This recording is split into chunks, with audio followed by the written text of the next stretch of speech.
Hello everyone, welcome to the Trap. My name is Niharika Walia Bhatnagar and this is our 10-minute series for JIB AFM. आज हम बात करने वाले हैं module D के एक टॉपिक की यानी basics of cost accounting. We will be learning about cost accounting है क्या और उसकी वर्किंग किस तरह से चलती है. अच्छा, before I proceed further everyone, अगर आप हमारे पीवाईक्यू बुकलेट डाउनलोड करते हैं तो आपको एक थोड़ा सा बेनिफिट हो जाता है कि ये वाले जो टॉपिक्स जो मैं आपको पढ़ा रही हूँ ये आज किस तरह से पेपर में अप्लाई किए जाते हैं, किस तरह के इनके क्वेश्चंस आते हैं, कौन कौन से टॉपिक्स ज़्यादा इंपॉर्टेंट है एज कम्पेयर टू अदर्स. वो सारी नॉलेज आपको मिल जाएगी by just clicking on the specific link in the description. जैसे कि आप उस पर जाएंगे वो आपको हमारी पीवाईक्यू बुकलेट पे ले जाएगा और वो पीवाईक्यू बुकलेट आपको एब्सोल्युटली फ्रीली अवेलेबल है, तो आपको पढ़ने में कोई दिक्कत नहीं आएगी. इनफैक्ट उसमें आपको आंसर्स, क्वेश्चंस और उनके सॉल्यूशंस, एक्सप्लेनेशन सब कुछ मिलेगा. और साथ ही साथ जो जो टॉपिक्स थोड़े डिफिकल्ट थे और उनके कुछ क्वेश्चंस फ्रेम नहीं हो पाए या मेमोरी बेस्ड क्वेश्चंस है तो कुछ नहीं मिल पाते, तो वो भी आपको इंपॉर्टेंट टॉपिक्स उसमें मिल जाएंगे. और जो मेमोरी बेस्ड रिकलेक्टेड क्वेश्चंस है उनका एक रिकलेक्टेड फॉर्म भी आपको पूरा उसमें मिल जाएगा कि क्या क्या टॉपिक्स है जो दोबारा दोबारा रिपीट हो रहे हैं with the comparative analysis with the previous papers. So kindly go ahead and go through it. Okay, so let's begin with the session today. We are talking about basics of cost accounting. अच्छा, cost accounting होता क्या है? देखिए, अगर मैं एक बड़ी basic चीज़ बताती हूँ कि I have this digital pen. मेरा डिजिटल पेन मेरी हर क्लास में इस्तेमाल होता है.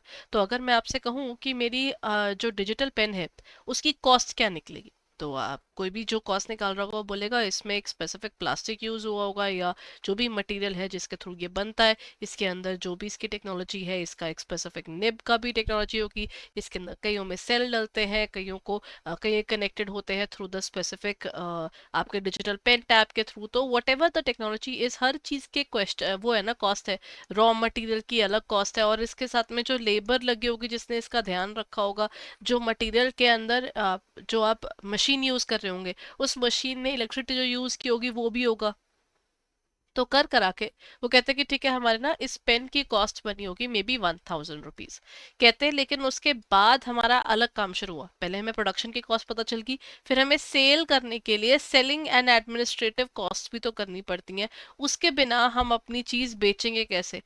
फैक्ट्री में तो बहुत कुछ बनता है, लेकिन जब तक हम कस्टमर को नहीं बताएंगे क्या बना रहे हैं, कैसे बना रहे हैं, तब तक वो चीज़ खरीदेगा कैसे? सो इस चक्कर में हमें ये वाली कॉस्टिंग अलग से करनी पड़ती है और उसके बाद जाकर चीज़ सेल होती है. दैट मीन्स, और साथ में एक और चीज़, let's talk about that part as well, that is profit. आपके सारी कॉस्ट कवर करने के बाद आप थोड़ा सा प्रॉफिट भी तो रखोगे, वरना आपका काम कैसे चलेगा आगे further. So when we talk about the third part, that comes out to be your profit. So अगर हम नॉर्मल बात करते हैं, एक फाइनेंशियल अकाउंटेंट है, उसको बोला गया कि वो तो हमेशा बात कर जाएगा कि भगवान ऑर्गेनाइजेशन की प्रॉफिट की पोजीशन क्या है, क्या ये books of accounts true and fair view provide करवा रहे हैं या नहीं.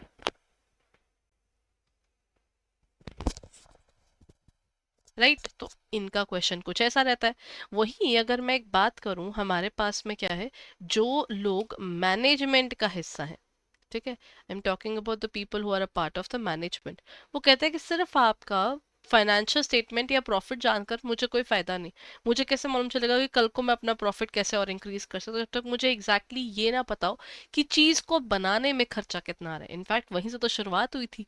तो इसका मतलब कहते हैं कि इसके साथ में इफेक्टिव डिसीजन मेकिंग पॉसिबल नहीं है. एक प्रैक्टिकल एग्जांपल और दूं, Maggi. If you would have seen, एक ना टर्म आजकल बहुत यूज हो रही है, उसको बोलते हैं श्रिंकफ्लेशन. मतलब हुआ क्या, इन्फ्लेशन आ गई है और हमारा कंट्री इतना प्राइस सेंसिटिव है, आप 1 रुपया बढ़ाते हो और लोग बोलते हैं कि अरे बहुत महंगा कर दिया, बहुत महंगा कर दिया. बिकॉज इंक्रीमेंट्स उतनी स्पीड से नहीं बढ़ रहे जितनी स्पीड से इन्फ्लेशन बढ़ रही है. So let's understand that part as well. People are very sensitive towards the costing of anything. So ultimately what people do is कि वो कहते हैं कि हमको सस्ती चीजें चाहिए. तो मैगी ने क्या किया, अगर पहले वो ₹10 वाली मैगी का पैकेट उसने 12 पे किया बिकॉज कॉस्ट तो बढ़ रही थी. उसका प्रॉफिट मेंटेन करने के लिए उसको ये करना पड़ा. लोगों ने बाय नहीं किया तो वो कहते ठीक है फिर हम 10 पे ले आते हैं. लेकिन उन्होंने इसको इन टर्म्स ऑफ वेट कम कर दिया. जब हम बच्चे थे कभी किसी ने पार्ले जी का पैकेट देखा था? I think when I talk about the Parle G का बिस्किट का पैकेट ना, it was a big packet. जो आज आता है वो छोटा सा 5 रुपीज का आता है. 5 रुपीज का आज भी पैकेट है, लेकिन वो बहुत छोटा पैकेट है. This is because you can not keep pace with the specific increase in price because the people that you are serving or you are basically providing goods to, वो प्राइस सेंसिटिव है। तो organisation को ये जानना बहुत जरूरी है कि उसकी प्रोडक्शन की कॉस्ट कितनी है। अगर उसको प्रोडक्शन की कॉस्ट में क्लैरिटी है ना, फिर ये सब करते हुए उसको कोई प्रॉब्लम नहीं आएगी। तो कॉस्ट एंड मैनेजमेंट अकाउंटिंग के टेक्निक्स के अकॉर्डिंग इनको ये यूज करते हैं, मैनेजमेंट इनको इस्तेमाल करता है ताकि ना वो अपनी डिसीजन मेकिंग में क्लियर हो सके। अब उनको पता था कि हमारी मैगी बनने में इतनी कॉस्टिंग पड़ती है, हम रेट बढ़ाएंगे तभी हमारा प्रॉफिट निकलेगा। कहते रेट बढ़ा नहीं सकते, कहते ठीक है फिर आप एक काम करो, आप कॉस्ट ऑफ प्रोडक्शन कट करो। कहते क्या कट कर लेंगे, कहते फिर वेट कम कर दो, आप रॉ मटेरियल कम यूज करो, आप जो फिनिश बना रहे हो वो कम बनाओ। अगर पहले बड़ा पैकेट आता था मैगी का, अब छोटा पैकेट आ रहा है 10 रुपीज में, लोग तो बाय कर रहे हो कि उनके अकॉर्डिंग 10 रुपीज में पैकेट आ रहा है, तो वो चीज चल रही है। लेकिन ऑर्गेनाइजेशन उतना तो प्रॉफिट निकाले जितना वो आइडली निकाल रही थी। This is why the entire cost concept of cost accounting के। Let's talk about the iPhones as well. एक आईफोन बनाने में उतनी कॉस्टिंग नहीं आती है जितनी आज हम खरीदते हैं फोन। मतलब ये फोन आइडली बोलते हैं this is doesn't even cross the amount of even 40,000 in terms of production there. ठीक है, वो भी शायद मैं ज्यादा बोल रही हूँ। जैसे किसी ने किसी को जाकर इनको पूछा, स्टीव जॉब्स को, आज के समय तो बस स्टीव जॉब्स तो नहीं रहे, we have Tim Cook there, है ना। तो अगर आप बात करते हैं उनसे पूछा जाए कि आईफोन इतने महंगे क्यों हैं, वो बोलेंगे कि देखो मैंने क्या किया था, पहले मैंने इसकी कॉस्ट ऑफ प्रोडक्शन एक की निकाल ली थी। लेकिन बात ये है, मैगी और पार्ले जी इंडिया को वॉल्यूम में खेल रहे थे, क्योंकि वो मासेस पर फोकस कर रहे थे रादर देन क्लासेस। आईफोन कहता मेरी प्रोडक्शन कॉस्ट तो कम है, लेकिन मैं ना मासेस को नहीं बेचता, मैं तो क्लासेस को बेचता हूँ। अब मेरा फोन जो है वो महंगा फोन है, मैं इसको रखता हूँ प्रीमियम पे। मतलब आज के टाइम पर आप न्यू आईफोन जो आते हुए देखते हैं, हर साल सितंबर में एक आता है, देन यू हैव अराउंड 1,12,000, 1,13,000, 14, आपकी प्राइसिंग कितनी ज्यादा है, 1,20,000 के भी फोन है ये। So then this is where the organization says production cost तो अपनी कम है, लेकिन हम इसको प्रीमियम पर बेचते हैं just to make sure that people understand हमारी टारगेट ऑडियंस कौन है। ठीक है। सो अगर आपसे पूछा जाए कॉस्टिंग क्या है, कॉस्टिंग का बेसिक मतलब है असर्टन करना the cost incurred in producing a specific product और अ सर्विस। जो कॉस्ट है वो इन्वॉल्व करती है जैसे मटेरियल, लेबर, हमने इसको सब कुछ डिस्कस किया भी बस पीछे, energy, transport and even depreciation. all these things are a part of it. Then what is exactly the cost accountancy? अगर मैं अमूल की बात करती हूँ, अमूल अपने यहाँ पर कितना कुछ बनाता है। अमूल इज बेसिकली इनका मिल्क प्रोडक्शन कितना, मिल्क एंड मिल्क प्रोडक्ट्स जो है वो बहुत सारे हैं। आइसक्रीम भी बनाते हैं, घी भी बनाते हैं, फ्लेवर्ड मिल्क भी आता है, नॉर्मल मिल्क भी आता है, टोन मिल्क भी आता है, देन इनके टेट्रा पैक्स वाले भी आते हैं। उसके बाद अमूल का बटर तो वैसे भी हमारे कंट्री में बहुत खाया जाता है, this is one of the most I think demanded butter there. ठीक है। तो देन ये सब क्या है, वो इतना सब कुछ बनाते हैं इस फैक्ट्री में, एक ही फैक्ट्री में सब कुछ बन रहा है, बिकॉज लेट्स अंडरस्टैंड ये दूध से बनी हुई चीजें हैं। तो अगेन वहां पर मिल्क से ही आगे आगे सब कुछ बन रहा है। तो कहते हैं इस मंथली का टोटल एक्सपेंडिचर पता है 50 लाख रुपए, 50 लाख रुपीज है। तो वो कहते हैं काम करो, 50 लाख और 5 प्रोडक्ट्स इकट्ठे बन रहे हैं, डिवाइड बाय 5 कर दो, हर एक प्रोडक्ट का 10 लाख का होगा।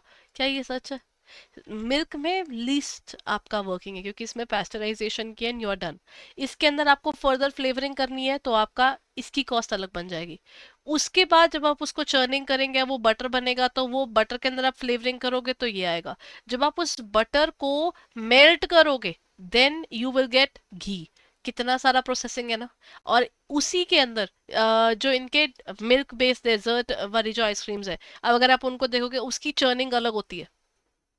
ठीक है, उसको अलग से बनाया जाता है। हर एक की प्रोसेसिंग अलग अलग है। अब हर एक को 10 लाख रुपीज कैसे एलोकेट कर रहे हो, किसी जगह पर ज्यादा होगा, किसी जगह पर कम होगा। तो वो कहते हैं आप इंडिविजुअल प्रोडक्ट की मैन्युफैक्चरिंग प्रोसेस को देखो, हर एक के अंदर लोग कितने लग रहे हैं आप उसको देखो, हमारे रॉ मटेरियल कितने लग रहे हैं आप उसको देखो। What is the cost accountancy there? तो यहाँ पर हमने क्या किया, आइडेंटिफाई किया, मेजर किया, रिकॉर्ड किया एंड इवन एलोकेट करके कम्युनिकेट तक किया हमारे इकोनॉमिक इंफॉर्मेशन को in terms of money. That's how you define the term cost accounting there. ठीक है। सो अगर हम इसके ऑब्जेक्टिव्स को भी हमने जो पूरा पढ़ा उसको समझे कि हम रिकॉर्ड करते हैं, हम एनालाइज करते हैं, हम क्लासिफाई करते हैं सारे एक्सपेंडिचर्स को, फिर हम लोग क्या करते हैं, हर चीज को पर यूनिट भी तो निकालेंगे। मैगी अब मेरे को पर यूनिट बेचनी है, मेरे को इकट्ठा थोड़ी बल्क बेचना है। Then to compare actual cost with the prevailing cost standards and estimate for avoiding unnecessary wastage of resources. ज्यादा वेस्टेज होगी वो भी आप कॉस्ट जब चेक करो ना आपको मिल जाएंगी। फिर आप इसके पीछे आप बोल सकते हो कि क्वेश्चन मार्क लगा सकते हो कि हाँ जी, I can raise the query कि क्यों वेस्ट हो रही है चीजें, लेबर मेरी आइडल क्यों बैठी है, क्या हुआ है, क्यों मशीनरी यूज नहीं हो रही, वो सारे क्वेश्चंस आप तभी पूछ पाएंगे because you are keeping a track of your work and the cost as well. To provide the necessary information to enable the management to make specific or long term economic decisions. India is basically a cost sensitive country, and where you really, if you are dealing with the masses, you have major challenges, but you have major money as well, so you have to play very nicely in both the areas. So this is an important area to understand कि आपको economic decisions लेने होते हैं, लेकिन उसके लिए आपको पता तो होना चाहिए पैसे लगते कितने हैं, क्या हो रहा है और कैसे हम उसे कंट्रोल कर सकते हैं. So this is it for the day everyone. I hope ये सेशन आपके लिए हेल्पफुल था, और अगर था तो आप क्या कर सकते हैं, you can definitely check out our website. You can go to our website that is edutap.in. जैसे ही आप edutap.in पर जाते हैं तो वहाँ पर आपको मिल जाते हैं हमारे सारे कोर्सेज की details. So let me just open it for you ताकि आप उसको देख सके.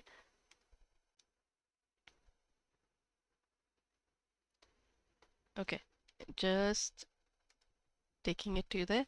यहाँ पर आप जाते हैं, जैसे ही हमारी वेबसाइट पर जस्ट ओपन इट अप, आप जैसे इसको ओपन करते हैं यहाँ पर you will find multiple courses. Just go on to the area of JIB courses, and once you have reach the course area, so you can see ये हमारा master course है. This is gonna be helpful for you in terms of your studies, क्योंकि इसमें आपको live classes just before the examination, concept classes, concept notes, mock test, you get everything. That is just for 6,000. All you need to do is JIB75 code use कीजिएगा और आप इसको purchase कर सकते हैं for any kind of detail. आप इसको देखना चाहते हैं इसमें और क्या क्या चीज़ें है, बिकॉज इसमें मॉक टेस्ट है फुल लेंथ भी और यूनिट वाइज भी. इसके अंदर आपके पास कॉन्सेप्ट नोट्स भी पढ़ने के लिए, मतलब मैकमिलन बुक आपको बाय करने की ज़रूरत नहीं पड़ेगी, और हर चैप्टर के रिकॉर्डेड क्लासेस भी है which will help you in your studies. So please go through it, but don't forget to use the code JIB75. Thank you so much for being there everyone. Bye bye and take care.